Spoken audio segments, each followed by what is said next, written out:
Before we go any further this month, let's pause and invite Yahweh into the places we usually avoid, the things we don't say out loud. If you're willing, pray this with me. Dear Heavenly Father Yahweh, we come before you with open hearts and no more pretending. You see what we avoid and the things we don't say. Show us where we are misaligned in our faith, in our priorities, and the way we relate to one another.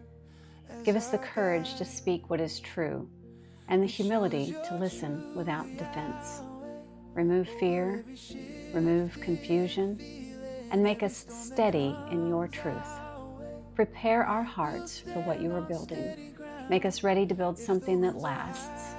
In Yeshua's name, amen. Stay here with us for a moment. Don't rush past what Yahweh just brought to the surface.